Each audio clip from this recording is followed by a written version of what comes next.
দূরে পাহাড়ের চূড়ার দিকে তাকালাম।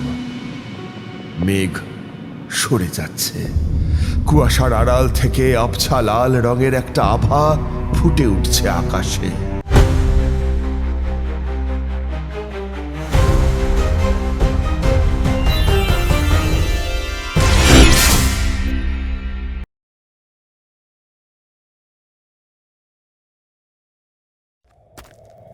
রাতের আবছা আলোয় একটা পাহাড়ি পথের উপর দিয়ে সুমিত একা হেঁটে আসছে। তার ঠোঁটে জ্বলন্ত সিগারেট, হাতে সিগারেটের প্যাকেট। সে কিছুটা চিন্তিত মুখে হাঁটছে। তাই ধর, এই এই অজপাড়া গায়ে না রাত 10টার পরে আর দোকান খোলাই থাকে না। ভাগ্যিস ওই মনের পান দোকানটা খোলা ছিল। যাই তাড়াতাড়ি ভিড়ি, অনিশা রূপম হয়তো এতক্ষণে ঘুমিয়ে কাদা। হঠাৎ সুমিতের পায়ের শব্দ থেমে যায়। সে সামনে তাকায়। রাস্তার উল্টো দিক দিয়ে একটা ছায়া মূর্তি নিঃশব্দে হেঁটে যাচ্ছে। সুমিত চোখ কুঁচকে তাকায়। আরে আরে ওটা কে? রূপম না? ছায়া মূর্তিটা হুবহু রূপমের মতো দেখতে। সে অদ্ভুত এক ছন্দে হাঁটছে। তার দৃষ্টি সোজা সামনের দিকে, যেন সুমিতকে দেখতেই পায়নি। এই রূপম, এই রূপম, তুই এখানে? রূপম সদৃশ্য অবয়বটি থামে না। একইভাবে গ্রামের গভীর জঙ্গলের দিকে যাওয়া সরু রাস্তাটার দিকে এগোতে থাকে। কিরে, কানে কালো হয়ে গেলি নাকি? এত রাতে তুই বাংলো ছেড়ে এখানে কি করছিস? হ্যাঁ, আর অনিশ কোথায়? এইবার অবয়বটি থামে।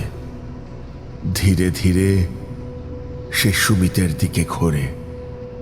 মুখে কোনো ভাব নেই, চোখ দুটো অদ্ভুত রকম স্থির। সে কিছু বলে না, শুধু ডান হাতটা তুলে সুমিতকে কাছে ডাকার ভঙ্গি করে, হাত ছানি দেয়। কিরে, কথা বলছিস না কেন? হ্যাঁ, এই শরীর খারাপ নাকি? হ্যাঁ, কি হয়েছে কি বলতো? অবয়বটি এবার হাত ছানি দেয়। তার ঠোঁটের কোণে এবার এক হিমশীতল হাসি ফুটে ওঠে। সুমিত ধীরে ধীরে সম্মোহিতের মতো এগিয়ে যায় ওর দিকে। আর তুই অমন করছিস কেন? আমার মাথাটা কেমন যেন করছে। রূপমের অবয়বটির খুব কাছে চলে যায়। হঠাৎ বাতাসের শব্দ বেড়ে যায়। সুমিতের মনে হয় তার চারপাশের সব স্মৃতি যেন ধুয়ে মুছে যাচ্ছে। সে কেন এখানে এসেছে, সে কে, সব ঝাপসা হয়ে যায়। সে শুনতে পায় একটা বাজনার আওয়াজ, যার নাম হুদকা। অনেকটা ছোট্ট ঢোলকের মতো দেখতে। সেই বাজনার পাশাপাশি মেয়েলি মিহি কণ্ঠে কয়েকটা গানের কথা সুরসহ তার কানে আসে। পাহাড় ঢাকে নীল অন্ধকার, হাওয়ার বুকে কার কাপা সুর, ডাকে তোকে আছাড়ে কন্যা, আয় রে পথিক ভুলে নিজের সুর। শুধু শোনা যায় দুজনের পায়ের শব্দ অন্ধকারের দিকে মিলিয়ে যাচ্ছে। পরের দিন সকাল। গ্রামের কিছু লোক বাংলোর সামনে ভিড় করে আছে। বাংলোর দরজা খোলা, ভিতরে কেউ নেই।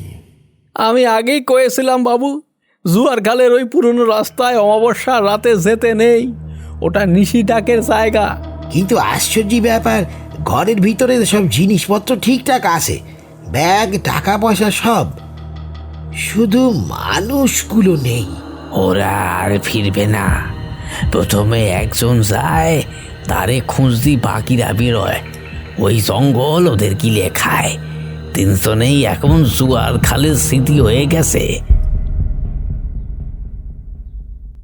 উত্তরাখণ্ডের দিকে কখনো গেছো তোমরা? কথাটা বলেই ঠাকুরমশাই সিগারেট ধরালেন। চারি এসে চা দিয়ে গেল। বাইরে থেকে ধেয়ে আসা বাতাসের ধাক্কায় জানালার পাল্লা দুটি মৃদু নড়ে উঠল। আমরা হতচকিত হয়ে ঠাকুরমশাইয়ের পানে চেয়ে রইলাম। কিশোরী ঘাড় নেড়ে বলল, না, উত্তরাখণ্ড যাওয়া হয়নি কখনো। কিন্তু কেন বলুন তো, সেখানে কিছু অতিলৌকিক ঘটনার সাক্ষী ছিলেন নাকি আপনি? হ্যাঁ, অজপাড়া গ্রাম মানেই সেখানে থাকবে এমন কিছু গল্প যা অনেক দিন আগে থেকেই চলে আসছে। তাহলে বলুন না সেখানকার কথা। সেবার গিয়েছিলাম উত্তরাখণ্ডের মানা গ্রামে। ভারতের শেষ গ্রাম বললেও ভুল বলা হয় না, যেখানে মানুষের বসতি শেষ আর হিমালয়ের রহস্য শুরু। গিয়ে যা দেখলাম তাতে মনটা মুগ্ধ হয়ে উঠল। প্রাকৃতিক শোভায় পরিপূর্ণ ওই গ্রাম। দিনের আলো নিভে আসতেই গ্রামের রূপ বদলে যায়। পাহাড়ের উপর জমাট কুয়াশা যেন ধীরে ধীরে নিচে নেমে এসে গ্রামটাকে গ্রাস করতে চায়। নিচের পাইন বনটা বাতাসের তোরে এমন ভাবে কাঁপে যেন হাজার হাজার অদৃশ্য মানুষ সেখানে দাঁড়িয়ে গাছগুলোকে ঝাঁকাচ্ছে। গ্রামের এক বটগাছের নিচে আগুন জ্বলছিল। আমি বসেছিলাম আগুনের সামনে। আমার পরনে ছিল মোটা পশমের চাদর। চারপাশে গ্রামের বয়স্ক মানুষেরা গোল হয়ে বসে আছেন। দেখে মনে হচ্ছিল বাঙালি, আর কথা বলে তার প্রমাণ পেলাম। তাদের চোখে মুখে আতঙ্ক। বাতাসটা আজ বড্ড ভারী। এখানে আসার পর থেকেই লক্ষ্য করছি সূর্য ডোবার আগেই আপনারা সবাই ঘরের দরজা বন্ধ করে দেন। মনে হচ্ছে শুধু শীতের ভয় নয়, অন্য কোনো ভয় আপনাদেরকে তাড়া করে বেড়াচ্ছে। ভয় কি আর সাধে পাই বাবুজি? ওই যে দেখছেন খৈট পাহাড়। পুরান পাহাড়ের দিকে আঙুল তোলে, কিন্তু বেশিক্ষণ তাকিয়ে থাকতে পারল না। হাত নামিয়ে নিল দ্রুত। খৈট পাহাড়, শুনেছি ওখানকার দৃশ্য নাকি স্বর্গের মতো, কিন্তু ওদিকের রাস্তা তো বন্ধ। কারণটা কি? স্বর্গই বটে, কিন্তু সে স্বর্গে মানুষের ঠাঁই নেই। গুরুজি, রাত নামলেই সেই আচেডিরা নেমে আসে খৈট পাহাড় থেকে, আর পাহাড় তাদের রাজত্ব। তারা দেখতে পরীদের মতো সুন্দর, কিন্তু তাদের মন পাথরের। আচারি মানে পাহাড়ের অপদেবতা? আমরা বলি বন দেবী, লোকে বলে ডাইনি। তারা যখন নাচে পাহাড়ে ঝড় ওঠে, কিন্তু সেটা আসল বিপদ নয়। আসল বিপদ হলো ওই সুর। সুর? কিসের সুর? হঠাৎ বনের দিক থেকে একটা অদ্ভুত শব্দ ভেসে এলো। আমরা সবাই চমকে উঠলাম, কিন্তু সেটা বাতাসের শব্দ। বাঁশির সুর বাবুজি। এই বাঁশির সুর শোনা মানেই মন নষ্ট, প্রাণও। যার কানে ওই সুর একবার ঢোকে সে আর নিজের মধ্যে থাকে না। সম্মোহিতের মতো সে পাহাড়ের দিকে হাঁটতে থাকে, আর সে ফেরে না গো, আর ফেরে না। শুনেছি আপনাদের গ্রামের 3 যুবক নিখোঁজ হয়েছে। অনেকেই বলছে তারা খাদে পড়ে গেছে। আপনারা কি বলেন? খাদে পড়েনি গুরুজি, ওরা সুর শুনেছিল। তিনজনে শেষ রাতে নীলবাসীর সুর শুনেছিল। আমি নিজের কানে শুনেছি। শেষ রাতে ওদের একজন যখন ঘর থেকে বেড়াচ্ছিল, ও বিড়বিড় করে কইতাছিল, নীলবাসী ডাকছে, নীলবাসী। আমরা আটকাতে পারি নাই। নীলবাসী সম্মোহন বিদ্যার কোনো খেলা, নাকি সত্যি অতি প্রাকৃত কিছু? কিন্তু একটা বিষয় আমাকে ভাবাচ্ছে। আমি যখন আজ বিকেলে জঙ্গলের ধার দিয়ে আসছিলাম, আমার মনে হচ্ছিল ভয়টা শুধু অশরীরীর নয়। কথাটা বলে আমি আগুনের কুণ্ড থেকে মুখ তুলে সরাসরি অন্ধকারের দিকে তাকালাম। মনে হলো দূরে কেউ একজন দাঁড়িয়ে আছে, আবার পর মুহূর্তেই মিলিয়ে গেল কেউ যেন গ্রামটার উপর নজর রাখছে। খুব সতর্ক কোনো দৃষ্টি। ওইদিকে ভ্রুক্ষেপ না করে গ্রামবাসীদের আবার বললাম, আজ বিকেলে আমি গাছে কারোর পায়ের ছাপ দেখেছি। সে ছাপ মানুষের। আচারীদের আড়ালে অন্য কেউ কি খেলা খেলছে এখানে? ওসব বলবেন না গুরুজি, মানুষ ওই পাহাড়ে ওভাবে থাকতে পারে না। যারা আছে তারা আর মানুষ নেই। আচারীরা যাদের নিয়ে যায় তাদের দাস বানিয়ে রাখে, দাস। হঠাৎ ঝোড়ো বাতাস বইতে শুরু করে। আগুনের শিখা দপদপ করে ওঠে। গ্রামের কুকুরগুলো একসঙ্গে কেঁদে উঠল। আজ রাতেই আমি খৈটো পাহাড়ের দিকে যাব। ওই বাঁশির রহস্য আমাকে ভেদ করতেই হবে। 3 জন তরতাজা যুবক এভাবে হাওয়ায় মিলিয়ে যেতে পারে না। কথাটা শোনা মাত্র 2 জন গ্রামবাসী এসে আমার পা জড়িয়ে ধরলো। না না, ও সর্বনেশ করবেননি। আজ রাতে পাহাড়ে যাবেন না গুরুজি। আজ যে তিথি বড় খারাপ। পঞ্জিকা দেখেননি? আজ যে রক্তচন্দ্র উঠবে। রক্তচন্দ্র? হ্যাঁ, আজকে আচারীদের রাত। আজ আকাশের চাঁদ লাল হবে। আজ ওরা পাহাড় থেকে নিচে নামবে নতুন সঙ্গীর খোঁজে। আজ যে খৈট পাহাড়ে পা দেবে তার রক্তে পাহাড়ের মাটি ভিজবে। দোহাই আপনার গুরুজি, দোহাই আপনার। আজ রাতটাই আগুনের বৃত্তের বাইরে যাবেন না। আমি চুপ করে রইলাম।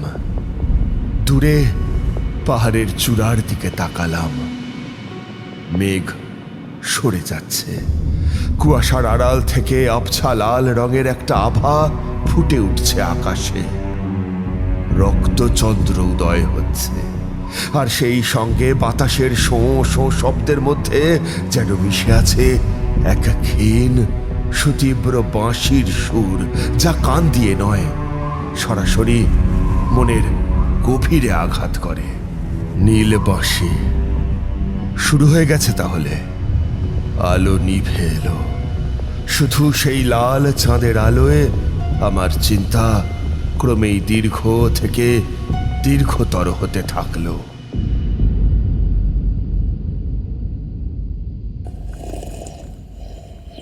ঠাকুরমশাই চায়ের কাপে শেষ চুমুকটা দিলেন। আমাদের মেরুদণ্ড দিয়ে তখন একটা ঠান্ডা স্রোত বয়ে যাচ্ছে।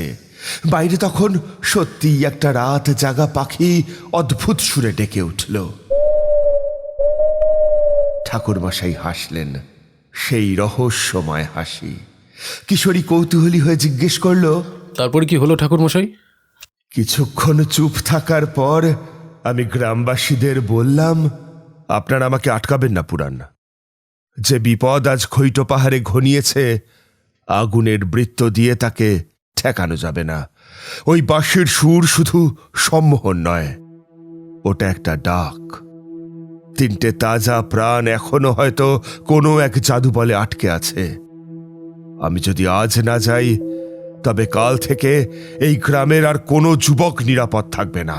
কিন্তু গুরুজি, রক্তচন্দ্র? ভয় পাবেন না, আমি ফিরব।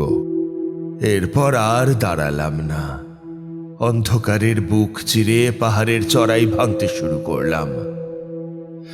গ্রামটা পিছনে আগুনের বিন্দুর মতো ছোট হয়ে এলো। বাতাস সেখানে ভারী। প্রতিটি গাছের পাতা যেন ফিসফিস করছে। হঠাৎ মাটির নিচ থেকে ধোঁয়ার মতো কুণ্ডলি পাকিয়ে কুয়াশা উঠতে শুরু করলো। অদ্ভুত সেই কুয়াশা যেন সাপের মতো আমার পা জড়িয়ে ধরতে চাইছে। সাধারণ কুয়াশা নয়, এক টানা একটা পচা গন্ধ। আর সেই বাঁশি, সুরটা বদলাচ্ছে।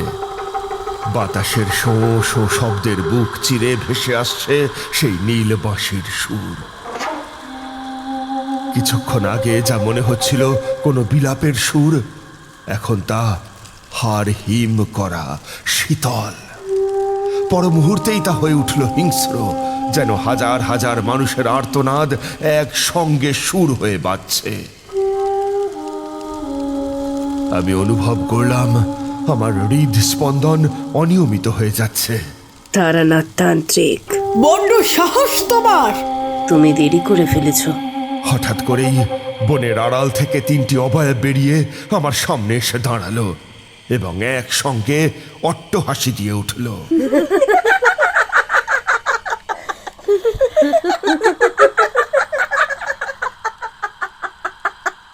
সেই হাসির শব্দে গাছের পাখিগুলো মরে টুপ টুপ করে খসে পড়তে লাগলো।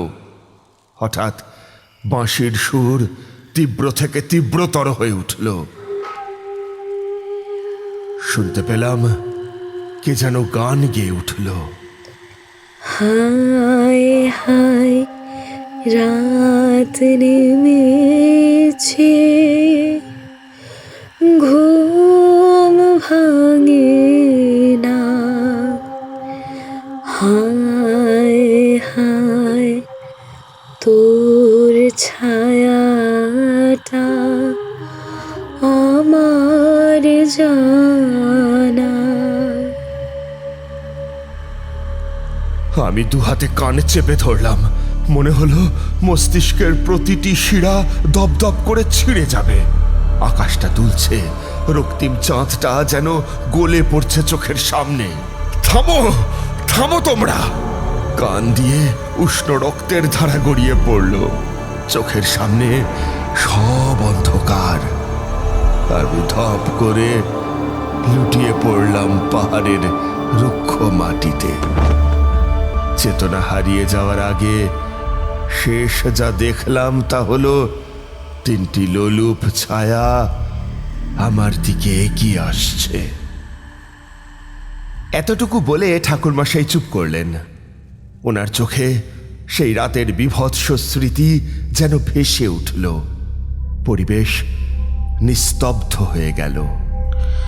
তারপরে জ্ঞান ফিরে কি দেখলেন? সময় কতটা কেটেছে জানা নেই।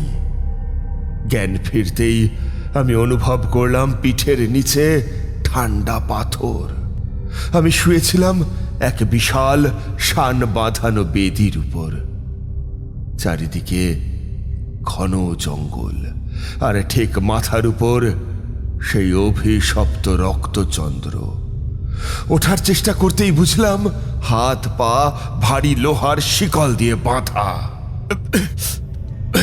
কোথায় আমি? সামনে সেই 3টি পরী দাঁড়িয়ে। এবার আর কুয়াশা নয়, তাদের রূপ স্পষ্ট, বিভৎস দর্শন। গায়ের চামড়া ঝলসানো, চোখ কোটর থেকে বেরিয়ে আসছে, হাতে পশুর মতো নখ। মানুষের সাপ, মানুষের দোষ। এখন তোমার প্রাণে মেটাবো ক্ষোভ। তোমার রক্ত দিয়েই আজ আমাদের মুক্তি হবে তান্ত্রিক। দ্বিতীয় পরী এগিয়ে এলো। তার হাতের আঙুলগুলো লম্বা হয়ে গেল, ধারালো নখ, ঠিক যেন হিংস্র সাপদ। সে আমার গলার কাছে নখটা ছোঁয়ালো।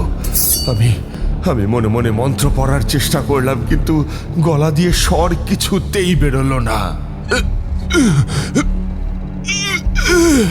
নখটা গলার চামড়া ভেদ করে ভিতরে ঢুকতে শুরু করলো। আমি স্পষ্ট অনুভব করলাম মৃত্যুর শীতল স্পর্শ। শ্বাস রোধ হয়ে আসছে, গলার শিরায় রক্ত জমে পাথর হয়ে যাচ্ছে।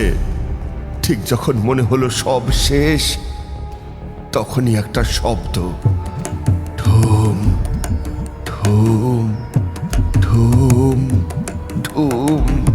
তখনই একটা শব্দ ভেসে এলো,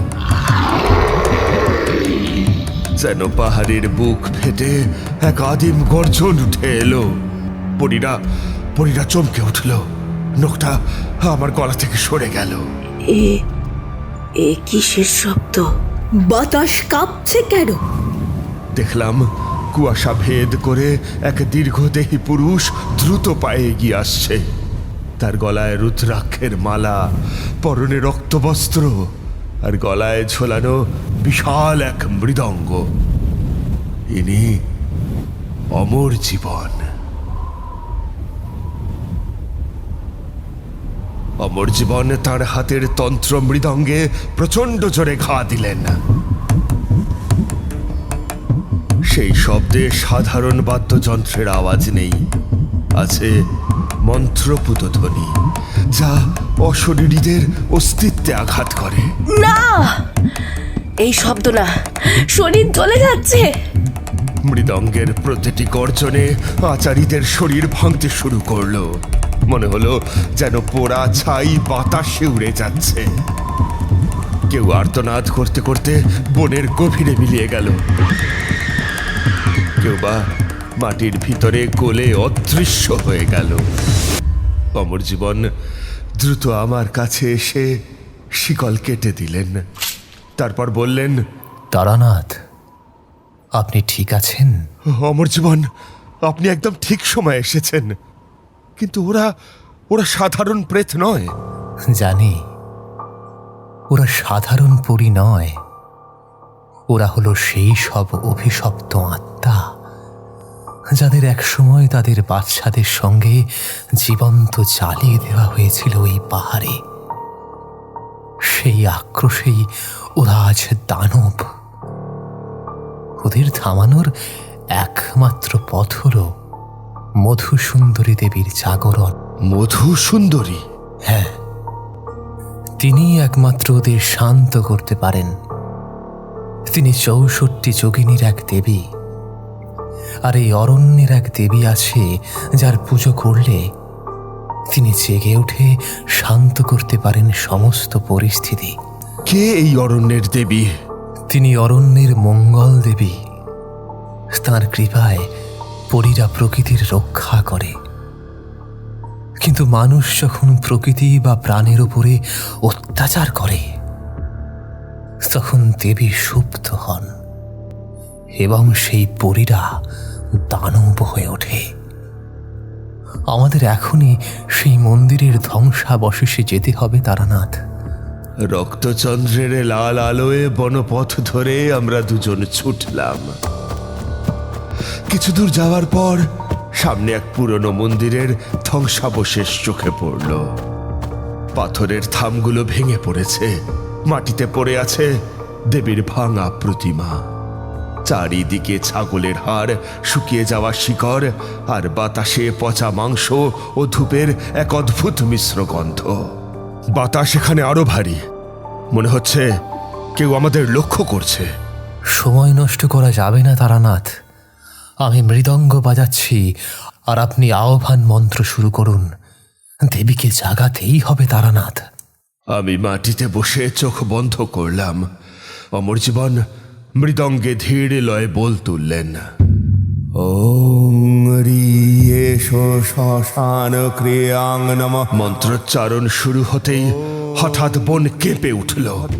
মন্দিরের ভাঙা দেওয়ালের আড়াল থেকে, গাছের মগডাল থেকে ভেসে আসতে লাগলো সেই হাড় হিম করা অট্টহাসি।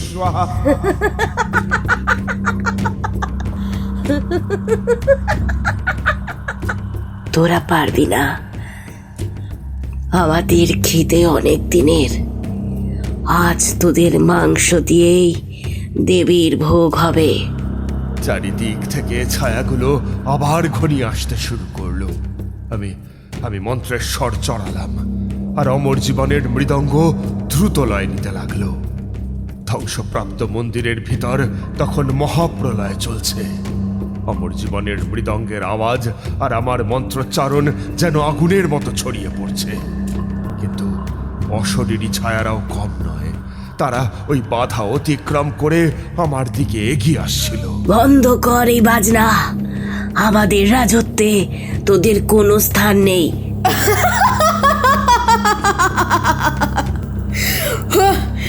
ওরে মূর্খ মানব, দেবীকে ডাকলে তুই বাঁচবি ভাবছিস? তোর ওই মন্ত্র আমাদের খিদের কাছে কিছুই না।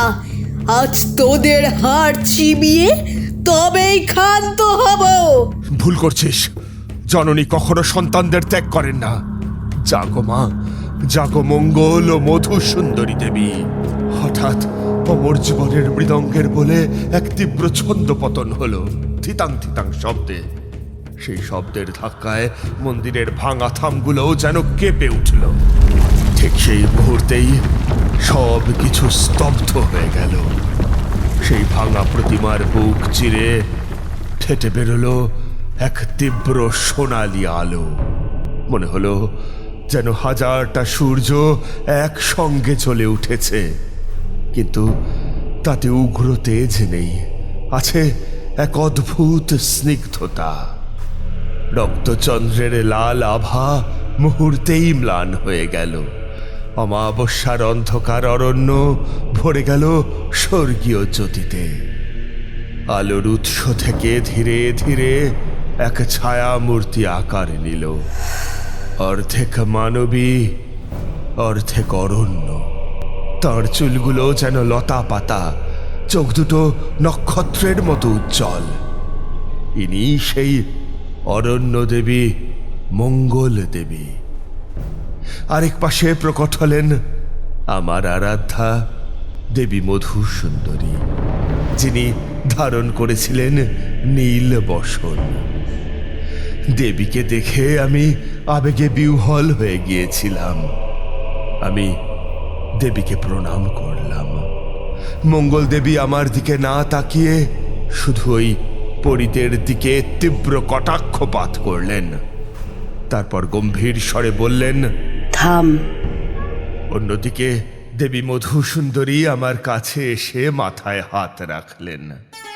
মাথায় হাত রাখার সঙ্গে সঙ্গে আমার শরীরের মধ্যে এক শিহরণ খেলে গেল।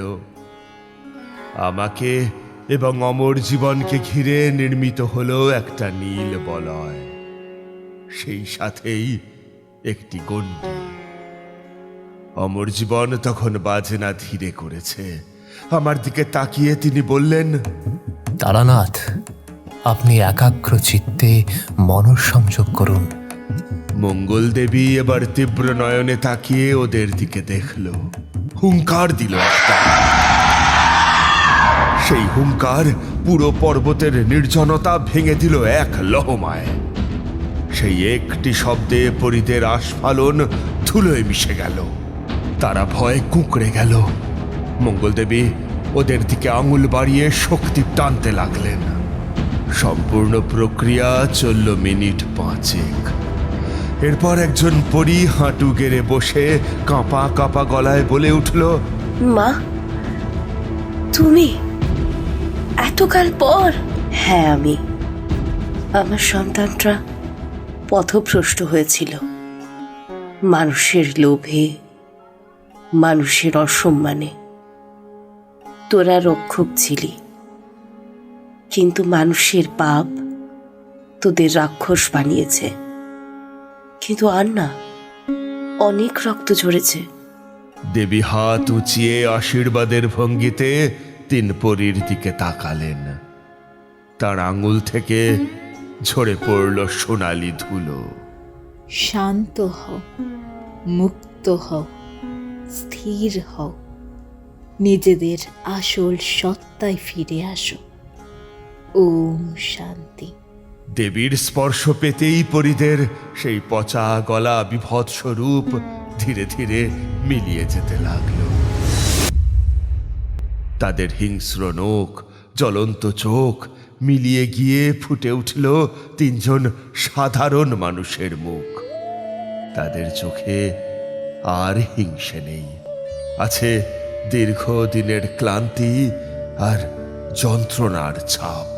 আমাদের মুক্তি দাও মা, আমরা বড় ক্লান্ত। আমাদের ক্ষমা করো মা।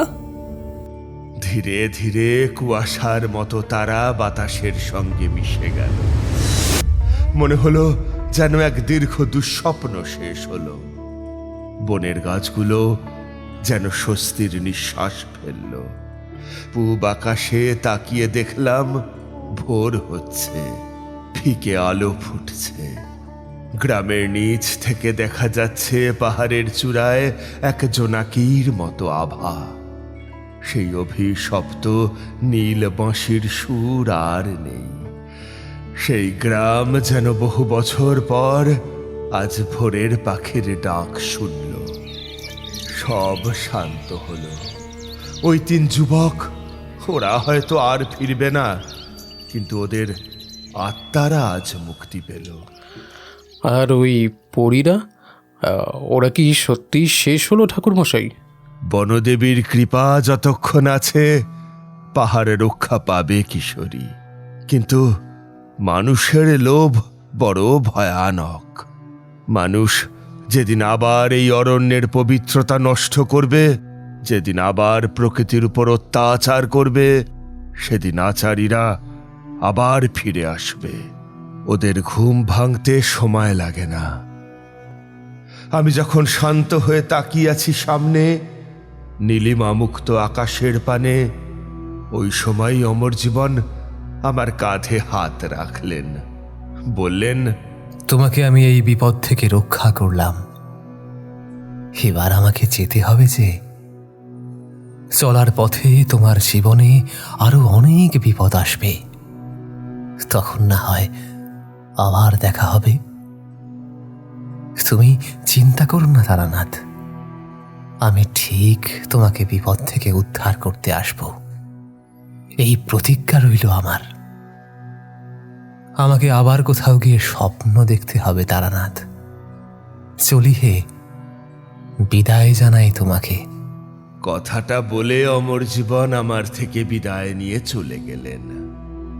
দূরে কোনো গাছের ডাল থেকে একটা কোকিলের মিহি কণ্ঠে ডাক শুনতে পেলাম, আর অদূরে পাহাড়ের বুকের মধ্যে কে যেন উদাস করা কণ্ঠে গেয়ে উঠল মন মাতানো গান। হাওয়ার সাথে বাজে বাঁশির সুর, নদীর কূলে ঝরে জলের ঝরনা, পাহাড় ঘেরা গুহার বুকে গুন গুন, পাখি বলে দূরে এসো বন্ধু এসো। গল্প বলা হয়ে গেলে ঠাকুরমশাই নীরব হয়ে গেলেন। আমরা চুপ করে ওনার মুখপানে চেয়েছিলাম। এবার উনি ঠোঁটের কোণে মৃদু হাসি ফুটিয়ে বললেন, শেষের দিকে এমন একটা টান অনুভব করেছিলাম বিভূতি, যে ওই পাহাড়েই দিন কয়েক গ্রামবাসীদের সাথে কাটিয়ে এলাম। আগুনের ধারে বসে আগুন পোহানো, গ্রামবাসীদের সৌজন্যে ভালো মন্দ খাওয়া, সেরা জমেছিল উত্তরাখণ্ডের মানা গ্রামের সেই শীতকাল। আমাদের এই গল্প যদি আপনাদের ভালো লেগে থাকে তাহলে অবশ্যই লাইক করবেন এবং শেয়ার করবেন। যারা চ্যানেলটিতে নতুন তারা অবশ্যই সাবস্ক্রাইব করুন। শুধু বেল আইকনটি টিপে নোটিফিকেশন অন করে দিন, যাতে আমাদের পরবর্তী কাজগুলোর খবর সবার আগে আপনার কাছে পৌঁছয়। ধন্যবাদ।